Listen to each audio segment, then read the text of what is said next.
his name and many of his projects are associated with Christmas, so it only feels fitting that his latest book celebrates the heart of so many families' holiday season, those family traditions. New York Times bestselling author Jason Wright co-authored his latest book with his wife, Cody.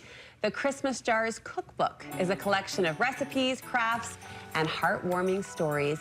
And I think as so many families try to decide what traditions are worth their time, their attention, and their money, we asked Jason to join us and zero in on what makes the traditions that shape us really worth it. Good to see you, sir. Thank you. For the record, Cody did all the real work. Well, we knew that. She should be here. She's home in Virginia. Yes, just imagine. Tell Cody I love the book. It really is lovely, and you've tucked in so many family nuggets in there, traditions, recipes, as I said. And you grew up in a family, Jason, that richly celebrated tradition. I did. They were so important to Mom and Dad, and they weren't expensive. They certainly weren't elaborate. But as I've thought back on them this week, preparing for this chat today, I realized that they probably had no idea that they were planting seeds that a few years later, because I'm old, would be a part of my life and a part of now my children's lives and their children's lives. That's so awesome to see through the generations. Yeah. What is one that has just really stuck out and the family today is just really gravitating toward? Well, this is great. I texted the family, right, the family chat, and said, I'm doing this, and we're going to talk about traditions. What are some of your favorites?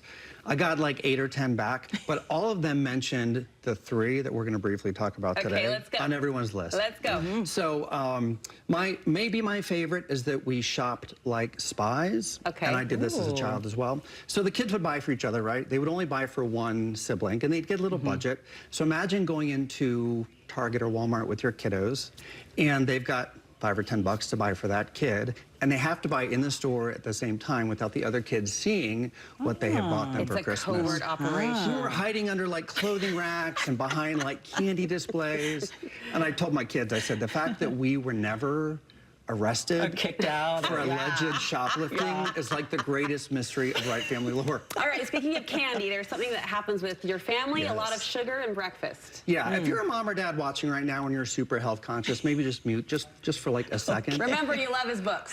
Because we did candy for breakfast. We made sure when the kids came in on Christmas morning, everything they loved, all the candy they loved, was there in front of them. Hilarious. Some families do the breakfast casserole, Hilarious. that's great, but we let the kids eat what they want to eat. We're eating French toast with buttermilk syrup, which is basically straight sugar anyway. Absolutely. So On the come sugar. on. Throw some like M&Ms on that, it's a Wright family dish. I think I've seen that on Elf or somewhere. There you go. Lots Yeah, of sugar. some gumballs. I know you also, in your family and also growing up, did the one-on-one gift opening where it kind of delays things, prolongs things, people appreciate what other people are getting.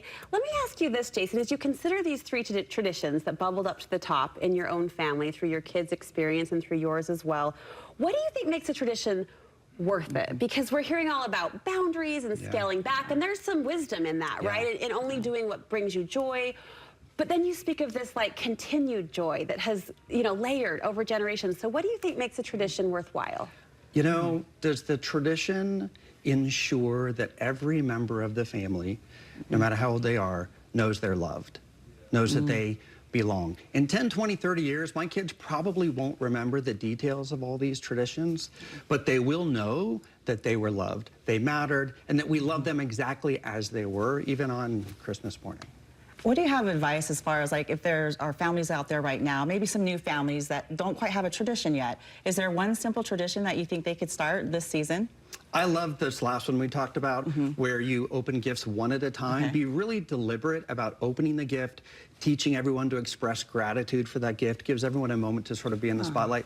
Or you might just hypothetically fill a jar with money and give it away. Maybe call it a Christmas jar. I'm just spitballing here. I like that one. You did. Set him right up for that. Thank you. I was waiting for that. We do love the Christmas jar, and we love this companion update, the Christmas Jar Tradition book. Where can we get that, sir? Here in Utah, of course, Desert Book. We love them. You can buy it anywhere books are sold, Amazon, all the places. And sincerely, thank you for that Christmas Jar Tradition and the meaning it's brought to so many families, continues to bring to so many families after all these years. Thanks for having me. Yeah, good to see you. Thank you.